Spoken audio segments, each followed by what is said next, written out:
Hello everyone.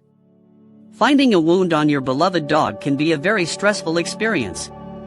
It's even more worrying when that wound looks infected. Today, we are going to walk through the essential first aid steps for treating an infected wound on your dog. But first, a very important disclaimer: this guide is for initial, temporary care only. An infected wound always requires a visit to your veterinarian for proper treatment and medication. This information will help you manage the situation until you can get professional help. First, let's identify the signs of an infection. You might see significant redness and swelling around the wound's edges. A key sign is discharge or pus, which can be yellow, green, or cloudy.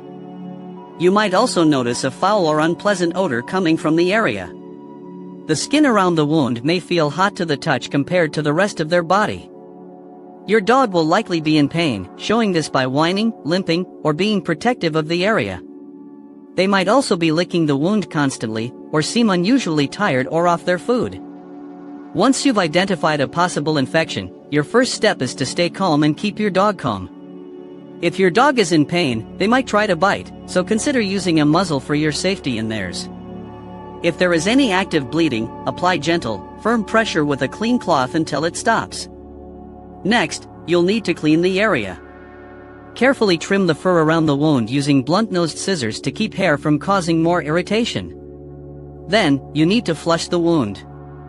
You can use a sterile saline solution, which you can buy, or make a simple one at home by mixing 1 teaspoon of salt into 2 cups of warm water.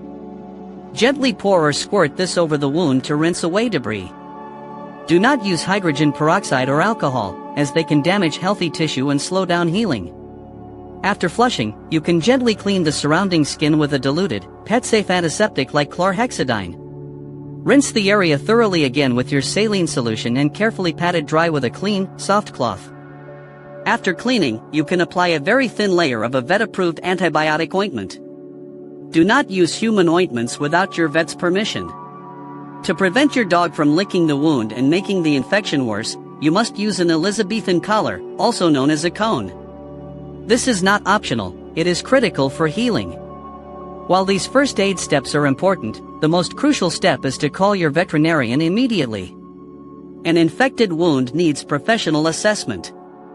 Your vet will likely prescribe oral antibiotics to fight the infection from the inside out, which is something you cannot do at home.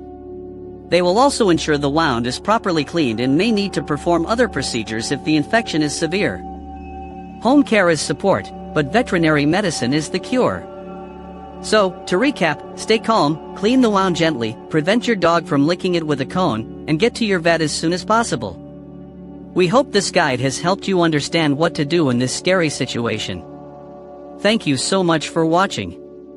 If you found this information valuable, please give this video a thumbs up and consider subscribing to the channel. Your support helps us create more content to help you keep your pets happy and healthy.